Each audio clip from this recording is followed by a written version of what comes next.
Hello, everybody. Ted Hargrave from Marketing for Hippies. I'm here with Lisa Bloom.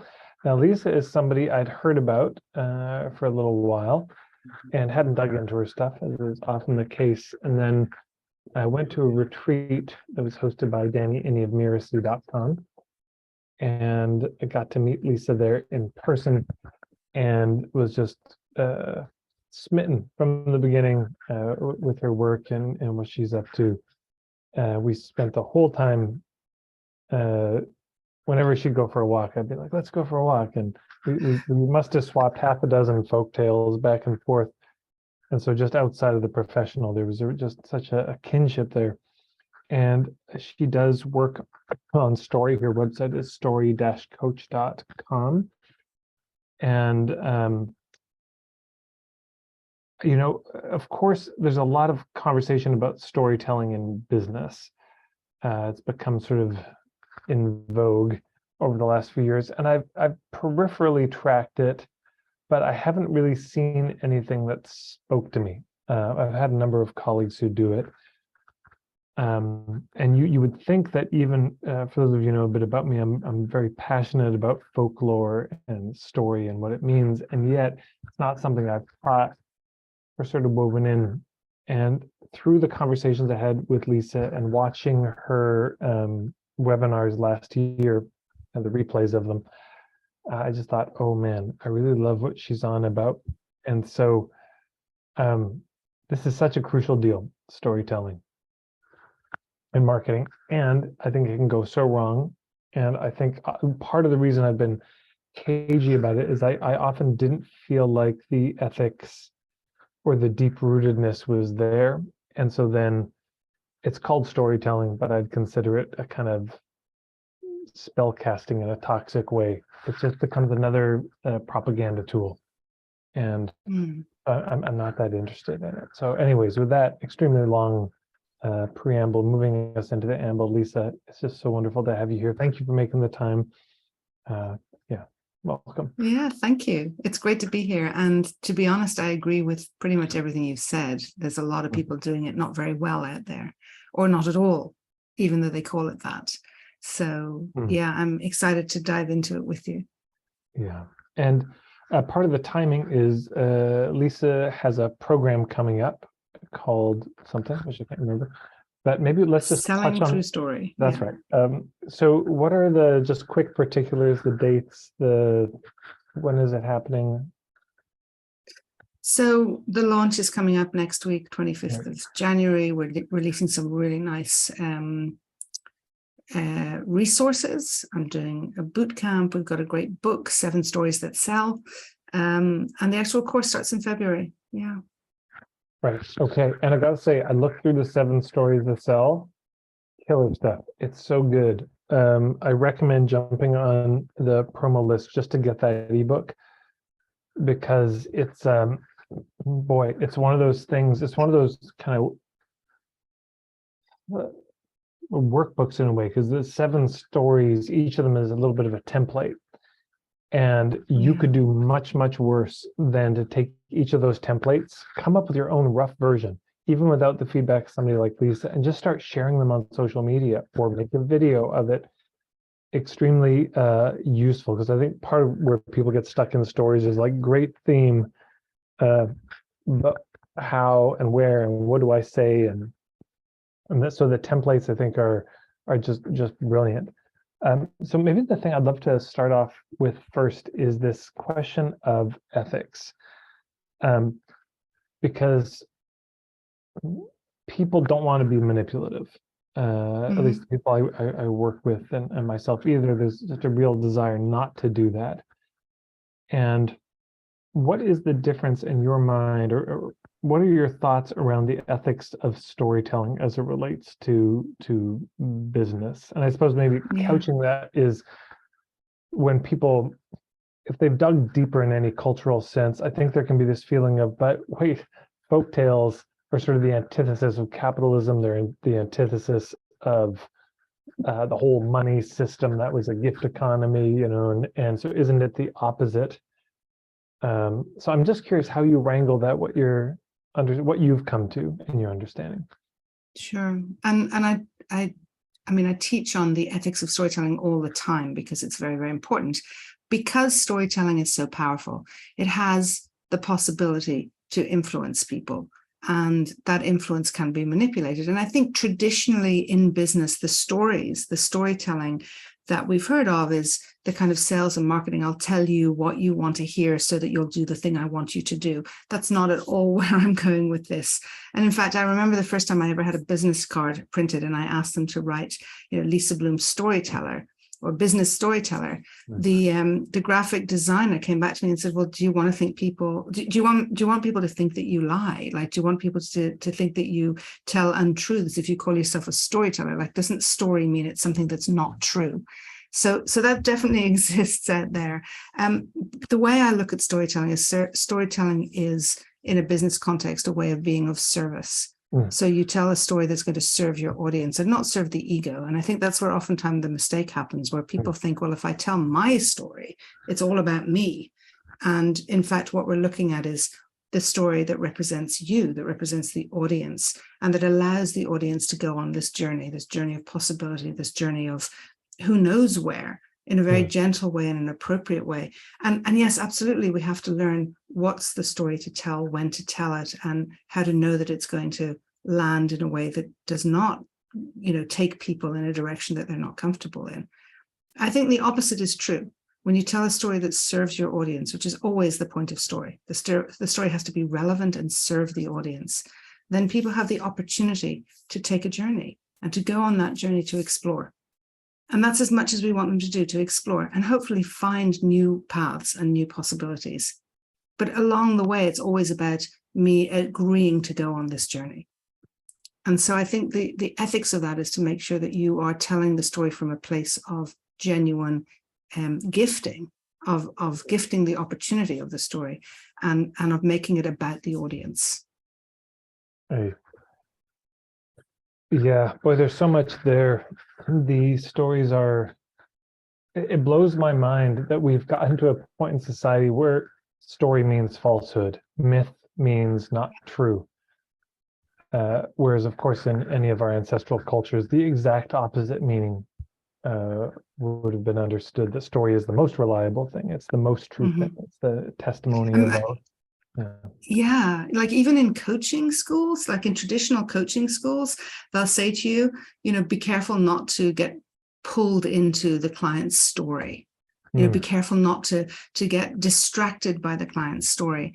And I believe the opposite. The client's story is all about who they are and all about what they're facing. And we have to listen so carefully to our client's story. In fact, a big part of storytelling in business is story listening, because there is no storytelling without story listening.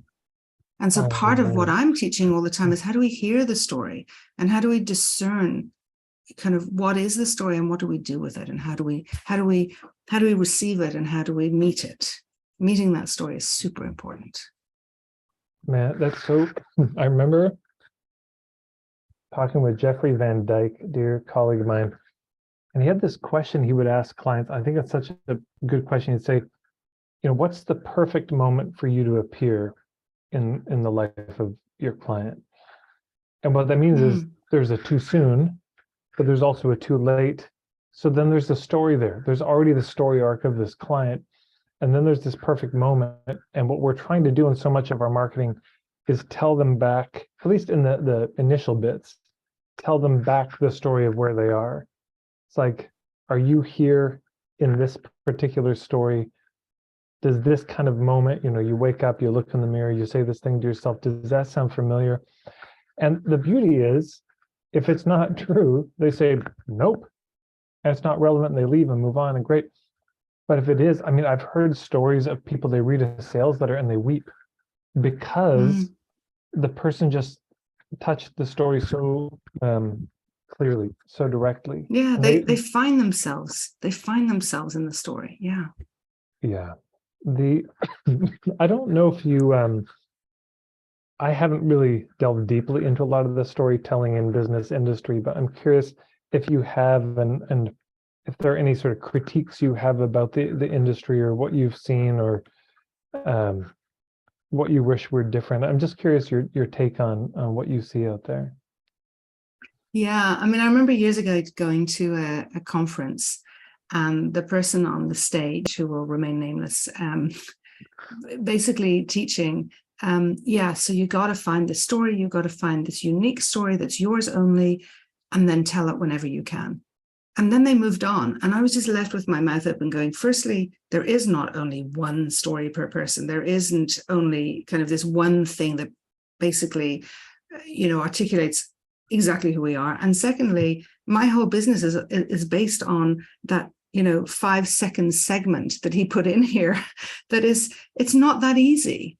Like it's simple, but it's not easy. Hey, And I- so, yeah, so it's really important to be able to just firstly understand that we have many, many, many stories. So we need to develop the ability to tell stories, not to, develop one story and then tell it repeatedly forevermore. And then secondly, I think, which he didn't touch on, but is so important, is to, as I mentioned before, really, that not to mistake that we are the subject of our story, that we are, that the ego, that who we are and how wonderful we are is the subject of the story, because that will never resonate for people. But instead, that the story is a gift that you give to your audience that they can recognize themselves in. And as you said so beautifully, if they don't recognize themselves, they're not your client, and that's right. fine. Mm. The two things. One is when you're saying it's not so easy. It's simple, but it's not so easy. In the replays I got to watch, you were doing some coaching with people around their stories. I know it was such a condensed thing; it was like an hour, and so the feedback had to be extremely to the point. But I gotta say, I was so impressed with the feedback that you were giving to people, and just the context with people wrote out one of these templates, and they kind of wrote out their answers to it. And man, Mm, Lisa's feedback was incredible. So if you're looking for help, boy, you're in good hands. And thank you. the what was I going to say that yeah, it's an oh yeah, but I was going to say, but isn't it always just the hero's journey? Because this is what I hear uh, a lot is, well, you've got to create the hero's journey story where your ideal client is the hero, and they're Luke Skywalker, you're Obi-Wan Kenobi, uh, or you're Yoda. And it seems like that's the only story I hear about is this sort of Joseph Campbellian hero story, and that you just need that one story, and that's the one you tell all the time. Yeah, I mean, look, the hero's journey is a wonderful model, that helps us kind of identify all the different parts of story. But the way I look at it is I put the model aside, and I notice Mm. that we are in story all the time. Our lives are a story all the time. And instead, I like to focus on these moments that make a difference in our lives and the story that Mm. can emerge from that. So we have these seeds of story that literally happen to us, many, many times, probably a day even. And the question is, are we noticing? The greatest gift of story for me that I received was when a coach said to me, oh, you've got to write more and you've got to write stories in your blog. And this is like 15 years ago. And she said, you need to write a story every week. And my response was, my life isn't that interesting. How can I find a story every week? But I went out and I started noticing these moments of story in my life. And from that Mm. moment on, I wrote a blog every day, every week for 10 years.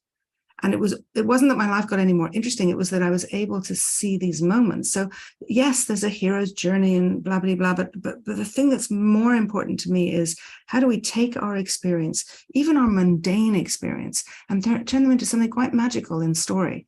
Because that transformation from mundane to magical actually articulates what we can do for others so much better I than some big grand story that, we don't all have these, near death experiences that we can talk about as changing our lives. Thank goodness we don't all have those experiences, but we do have these moment by moment experiences that bring awareness, that raise our consciousness, that have us connect with people. And they're the stories that I think truly resonate for others.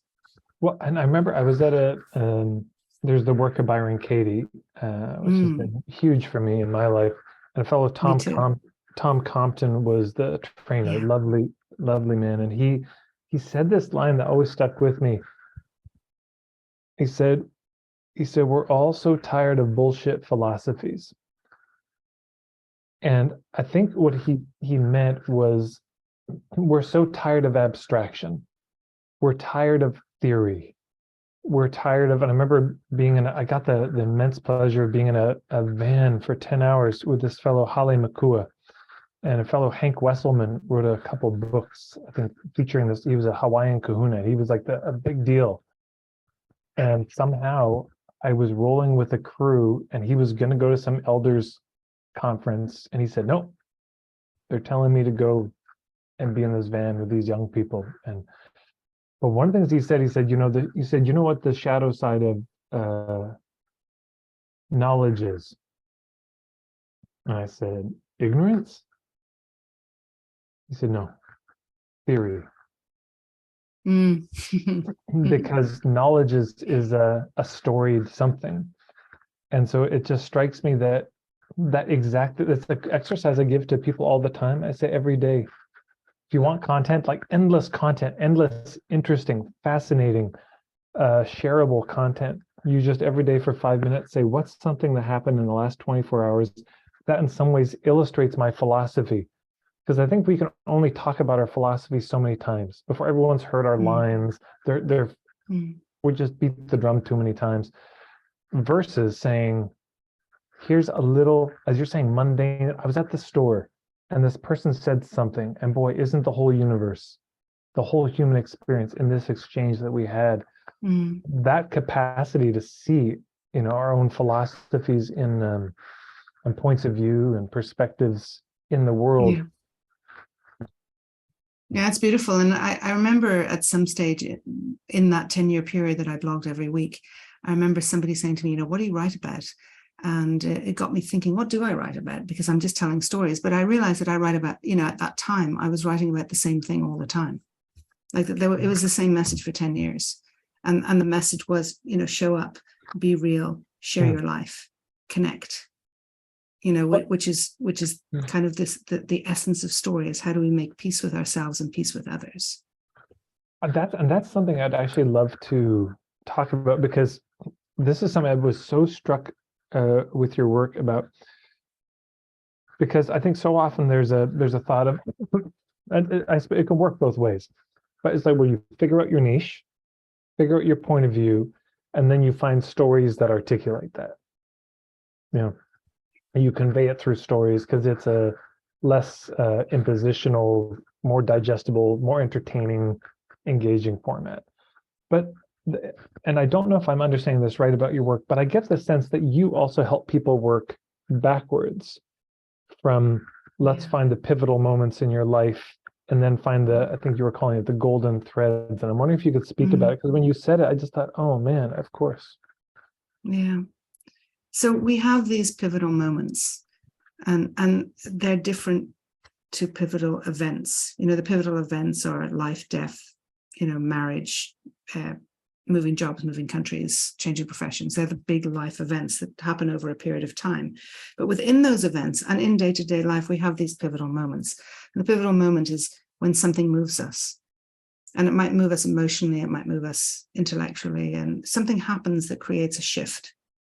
And I teach on how to find it and how to, the different types and so on. But these pivotal moments, as I talk about it, they show up for people. They know what we're talking about. And when we look at these pivotal moments, we start to see these common characteristics. And the common characteristics are not what happened to me, but how I showed up and how I responded when I was in that situation. So if you ask somebody, what's your story? Generally speaking, they'll tell you one of two things. Either they'll give you a blow-by-blow chronological list of all the things that happened to them since they were born to this moment, which is not only not terribly interesting, it's also not story. Or they'll tell you about some, crazy success moment, that it's an ego story of like, this is who I am and this is why I'm so awesome. Also not terribly interesting and not really story. What is story is in a single moment of time when something happens and we notice it because it changes us, it moves us. Now, when we look at all those pivotal moments, we start to see these patterns, and those patterns are really powerful, and they're how we're showing up, and they're telling us about the things that we need to be doing in the world and the things we care about and the things we're passionate about and how we show up. And so for an example, it took me a relatively long time in my career to land on story. But when I did, I went to a storytelling event, and I'd come out of learning and development, and I'd come out of training, and I'd come out of presentation and acting and all kinds of things. But I went into a storytelling event, and I saw these people on the stage, and I had this feeling like the walls were moving and shaking. It's like, oh, this is who I am. This is who I am. This is it. And I didn't know. And I didn't know this was a thing even, because I'd somehow missed that. But the ridiculous thing was that when I went back home, firstly, I ran home, and firstly, I signed up for all the courses I could to become, to train as a professional storyteller. But then when I ran home with this idea of story coach and how do I merge this whole business world and story and coaching and so on, I suddenly realized, gosh, I have a bookshelf full of books of stories. I had been collecting folk tales and fairy tales my whole life, and I hadn't even noticed. I have a degree in English literature. I've been fascinated by stories and books my whole life, and I hadn't really noticed in this context, but suddenly it all came together. And so had I gone back and looked at where were the moments that things changed, the moment where I was moved to tears by poetry and stories and wanted to go and study literature, the moment that I changed my whole life's plan because I met someone who told me an amazing story and ended up going off to work on a boat in Scotland. The moment that I did all these things because the story drew me in. The questions I would ask my grandparents and my parents as a young child: what was it like living in Northern Ireland at that time? What was it like growing up in Dublin, Jewish? What was it like, moving to New York to my grandfather's twin sister who lived 30 years longer than him? I was always fascinated by this. And had I traced that, I would have found myself where I ultimately did find myself, but in a very convoluted way, to story and to sharing story and teaching story and living story. Because that's what I really saw that golden thread go through my entire life that got me to the place I am. Including, by the way, a very significant period of time that I volunteered in Rape Crisis, in the Rape Crisis Center, where I learned counseling skills so that, when you delve into people's personal stories, sometimes very painful stories come up. And so I even found myself a way to get trained so that I could make space for these stories that are painful and not be scared of them. And that just seems so random. It's like all the things that are random in your life suddenly lead you to a point where, oh, it's marketing for hippies. Oh, it's, you know what I mean? You just find that thing that, oh, this is what I should be doing. Yeah, that makes total sense. Yeah, it's amazing how it makes sense in retrospect. And sometimes we find it ourselves, but sometimes somebody else has to point it out. Say, do you notice that all 10 of these moments you picked have this in common? And that it's, I mean, I've come to see it. It's not obvious that they would see it. Can't see the forest for the trees. I'm curious if any examples come up of clients you worked with where that happened, where you were helping them, find these moments, pivotal moments in their life, and then in retrospect something clicked for them and they saw the through line. Yeah, I mean, the most obvious one that just jumped into my mind is a woman who was building a business around working with parents who had just on parenting skills. And she would do groups and she trained in various different places. And she was just so passionate about getting these parents together at certain ages of their children and so on. And as she was telling me about this, and it was a new passion because she'd worked as a banker and she'd worked at, she'd done all kinds of things. She'd studied finance, she'd worked as a banker, she'd moved around in her career, but suddenly later on in life, she discovered, wow, I'm really passionate about this. She became a coach and she started learning about parenting and she trained in various different places. And when she told me how passionate she was, I'm like, yeah, of course. And she's like, what do you mean?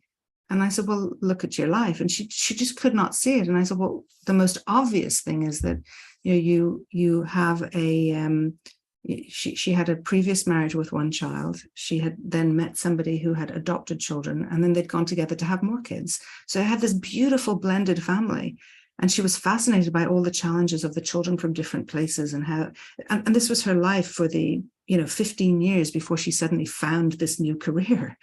And to me, it was like, oh, but that's your story. It's learning how to be this amazing parent of this blended family. Of course, you're going to want to share this with others. I mean, that was just the most blatant thing. She couldn't see it, but it was there.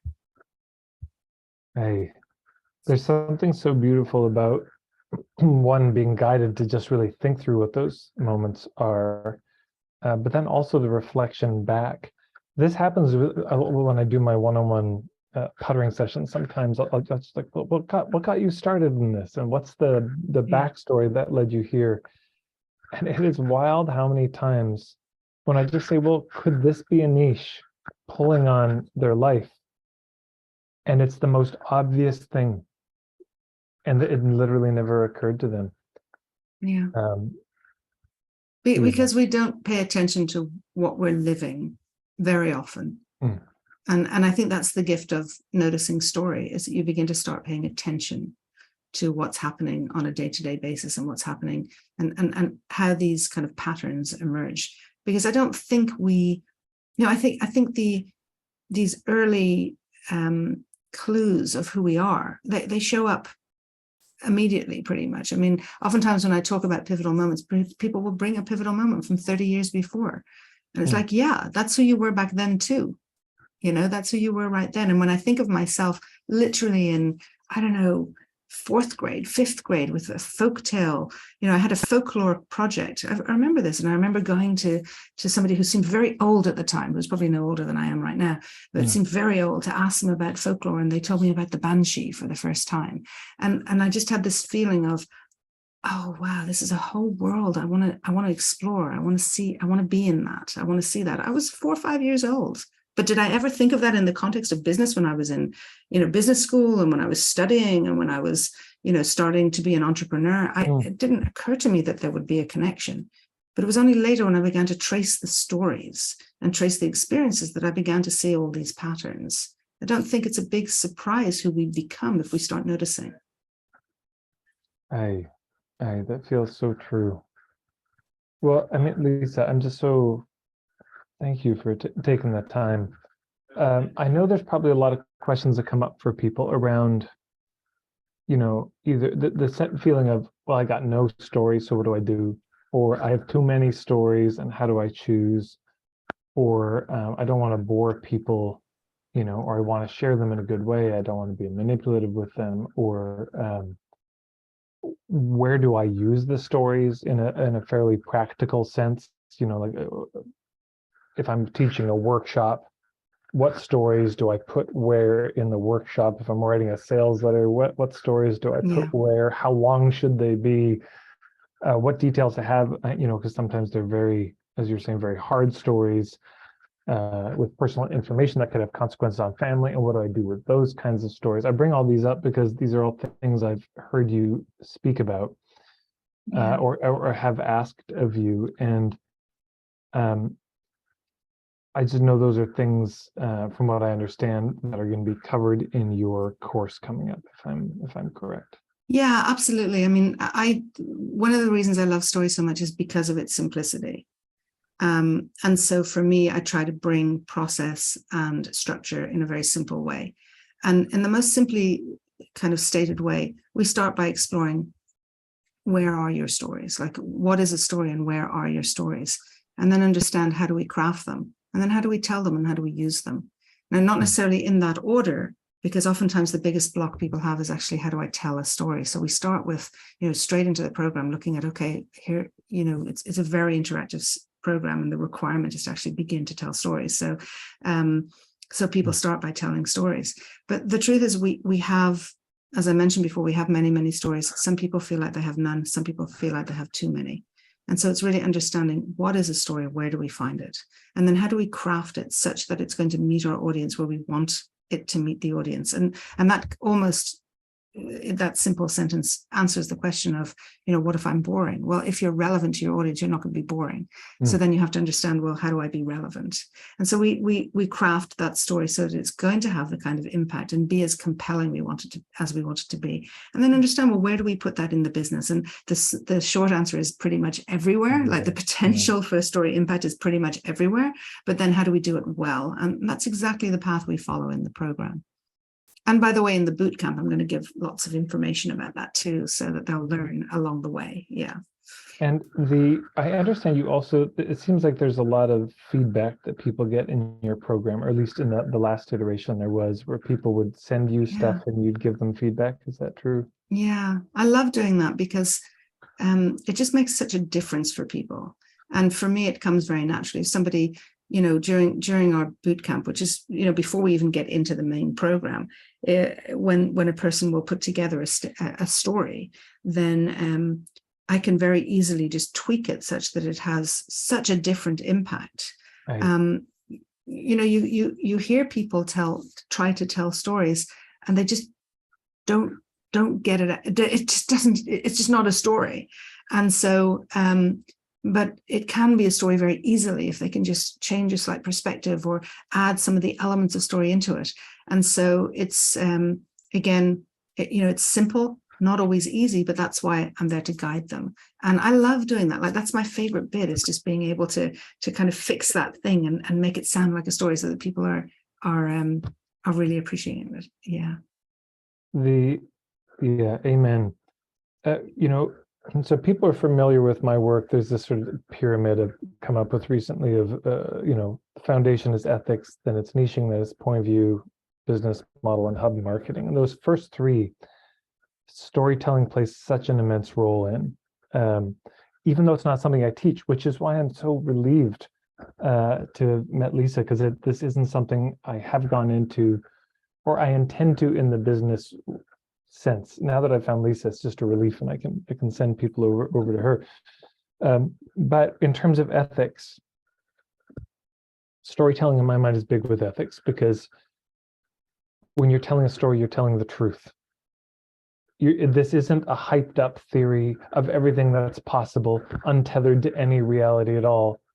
You're telling the story, and the story will include possibilities and limitations. So if you're telling a true story, in my mind, it's ethical right away. Number two, go ahead. Can I just add something? Yeah. It's a true story, and it's easy to tell because it's a true story. That's something that's important, because people are often feel like, I'm not comfortable selling, I'm not comfortable marketing. But when you're telling a story, it's super comfortable because it's yours, and it's yours alone. So it takes away all of that resistance and all of that kind of horrible feeling of, am I how am I doing this? And should I do this? It's like, no, you're just sharing a story. Either it resonates or it doesn't. If it resonates, there's something to talk about. If it doesn't, we're good. Amen. Which ties to the second one of niching, that if you share your story or the story of the clients you work with, yeah, it's going to resonate or it won't. I mean, it will draw in the people who are a good fit, repel the people who aren't. But also, as we were talking about, I just think looking at our own life story, of course, it's one of the best ways to figure out your niche. So if you've struggled with niching, you've done all the exercises, you've tried to fill out how blank kind of people struggle with blank problem. I help them get blank result a million times, and you've read all the ebooks and watched all my videos, and you're still struggling. I just recommend Lisa's work to you as a kind of side door into this, of looking at the story of your life and what that might tell you about the role that you're here to play in the world. And then with point of view, it's funny, I was actually working on a presentation. I'm going to do a day long workshop on point of view marketing, which is probably one of my biggest things. And it's this idea that we don't market ourselves, we market the message. We're not trying to make the case for people to buy from us. We're making the case for a certain point of view or understanding of the world. And if that resonates with them and makes sense to them, then it's like, well, here's where you can get more. But the predominance being on we don't sell the course so much as we share the concept. And if people like the concept, then the course sort of makes sense. So it's a big deal for me. I've had dozens of videos. I wrote a whole ebook about it. I do a 6-week program every year. When I did one-on-one work, this is the most in-depth. And the thing that I swear to God, just tonight, it landed as I was working on this and thinking, I'm going to be talking to Lisa later, was, and of course, the most powerful way to convey our point of view is through story. I mean, I've sort of had that but something really clicked about it. So even if you're doing the point of view work, Well, what is it that is going to stop it from being more bullshit philosophy and more theory and more abstraction that confuses the hell out of people or doesn't really land because we can get lost in our own jargon and academic speak? The thing that brings it alive and makes it accessible to people that can translate it into some semblance of their lived life is story, of course. Um, and so it's just, I'm saying all that for those watching. If you resonate with my philosophy, I just see that story as this whole other, if you think about that pyramid, it's almost like story is a circle that can go around that whole pyramid and bring everything in it more alive. That's what I've Beautiful. said. I love that. It reminds me of a story. Can I tell a story? Please. Yeah. So there was, I don't know if I've shared the story with you before or not, Tad, but there was there was a king who was fascinated by the idea of peace and decided that he wanted the perfect picture of peace to hang in his palace. So he put out a call to the kingdom and he said to them, whoever can paint the perfect picture of peace should bring it to the palace and will be greatly rewarded. And so many people did, artists and non-artists alike. They brought these paintings to the palace, and there were hundreds of paintings, and the king started to go through them. And it took him days and days and days to go through all these paintings. And finally, he came up with 2 pictures, and he had to choose between them. So one of them was a picture of this beautiful lake. And the lake was surrounded by mountains, and the mountains were mirrored beautifully in this lake. And there was trees and shrubs and bushes in the mountains. It was very rich and lush, and just such a serene view. The sky above the mountains was perfect blue, and just one tiny little cloud was moving through the sky, and it just looked like, everybody agreed, it looked like the perfect picture of peace. But then there was the second painting. The second painting also had water and mountains, but these were mountains that were rugged and bare, and the water was a crashing waterfall that came down the side of the mountain. The sky above was dark, full of clouds and an angry sky. But when the king looked closely, he saw in the waterfall behind it was a rock, and on the rock was a shrub, and sitting in the shrub was a mother bird on her nest, and she was the perfect picture of peace, just sitting there serenely. And when the king looked at both those paintings, he thought, this is life. Life is wild, and there's a big storm, and there's a lot of craziness going on in the world around us. But to be in that moment of quiet and serenity, that is a true picture of peace. And so that was the picture that in his great wisdom he chose. I love that story because I think, especially in the world of business and online business and entrepreneurship, there's so much noise. There's such a big storm. There's so many people making all these wild promises. And to find someone like you who just tells it as it is, or the ability to just show up and be real and be authentic and be who you are with your story, is just a path to me that seems a path to that serenity and that peacefulness that allows us to build in the way we want, the kind of thing we want. And so that's why that story just kind of popped up for me. And thank you so much for your support and for inviting me to be here. You're welcome. You're welcome. So if people want to learn, I'll be sending out emails about it, but if they want to go, I imagine there'll be details on your website. Yeah, there's lots on the website of story-coach.com. Particularly now, there's this link that I know you're going to share around the 7 stories that sell. That's a great way into the work at this time. And then following that, we'll be having a boot camp, which is just some great training that, whether or not you're interested in the program, come to the boot camp just to get a sense of the things you can learn and some of the work that we'll demonstrate during the boot camp. Yes. Amen. Amen. Well, thank you so much for getting up so early in the morning. Lisa's in Israel. I'm here on the west coast of Canada, so we're about as far apart as you could be time-wise, but about as close as you could be in terms of, I think, understanding of how to do ethical marketing in these uncertain times.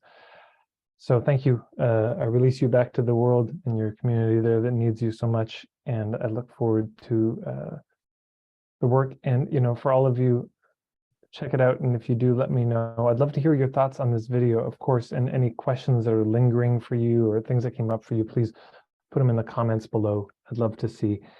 And you know, hopefully we'll get to talk again in this way. But best wishes on your launch. I know I'm going to do everything I can to support it. And I hope you all watching will too. All right. Take care, Lisa. Thanks.